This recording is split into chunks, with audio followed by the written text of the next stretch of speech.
بسم اللہ الرحمن الرحیم رب اشرح لی صدری ویسر لی امری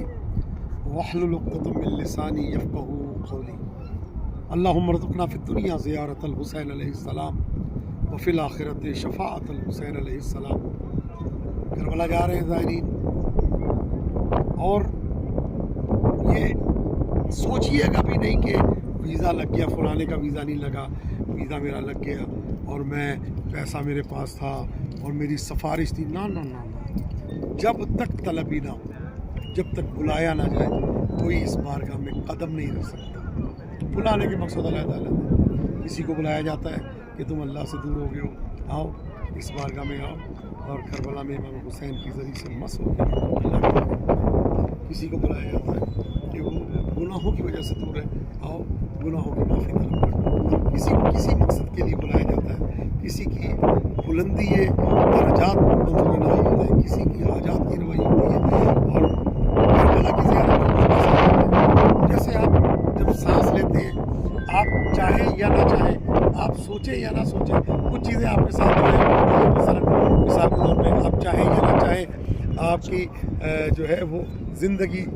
زیادہ ہوگی کربلا کی زیارت سے۔ اسی طرح جیسے آپ چاہیں یا نہ چاہیں، گردے آپ کا خون صاف کر رہے ہیں، آپ چاہیں یا نہ چاہیں دل آپ کا جو ہے وہ پمپ کر رہا ہے، آپ چاہیں یا نہ چاہیں دماغ آپ کو سوچ رہا ہے، چاہیں یا نہ چاہیں آنکھیں آپ کی دیکھ رہی ہیں، چاہیں یا نہ چاہیں کان آپ کو سن رہے ہیں، یہ آپ کے چاہنے سے مربوط نہیں ہے، خود اللہ نے ایک سسٹم ایسا لگا دیا ہے،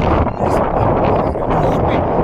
میں نے انسان کے بدن میں ہزاروں چیزیں جو لاکھوں چیزیں لاتعداد لامحدود جو اپنا کام کر رہی ہیں۔ کربلا کی زیارت میں آپ چاہیں یا نہ چاہیں، آپ کی زندگی مولا فرماتے ہیں بڑھے گی بڑھے گی۔ کربلا کی زیارت میں آپ آئیں، آپ چاہیں یا نہ چاہیں، زیر گنبد امام حسین اگر آپ دعا کریں، آپ کی دعا قبول ہوگی۔ کربلا کی زیارت میں عمر بڑھتی ہے، کربلا کی زیارت میں بہترین نسخہ، اگر کوئی رزق کے لحاظ سے پریشان ہے،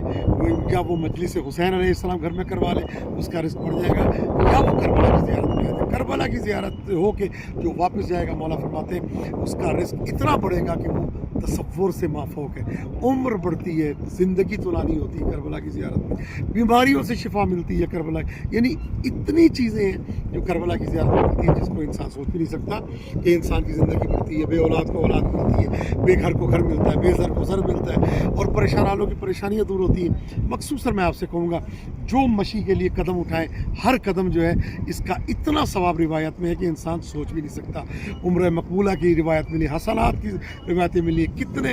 ہزاروں کی تعداد میں حسنے ہر قدم پہ آپ کو ملتے ہیں۔ تو جب آپ کربلا کی زیارت پہ جائیں، میری آپ سے دعا ہے، آپ دائماً عبادت میں، ایک ایک لمحہ آپ کا عبادت میں، تو جب آپ قدم اٹھائیں، ہر قدم پہ امام زمانہ کے ظہور کی دعا مانگیں۔ اس وقت سب سے بڑی جو دعا وہ یہی ہے، اللہم عاجل ولی میں آپ سب کو قبول ہے زیارت کے لیے دعا کو، پروردگار عالم آپ سب کی زیارت کو قبول و مقبول فرمائے۔ التماس دعا فی امان الکریم، تو فیانی رسول۔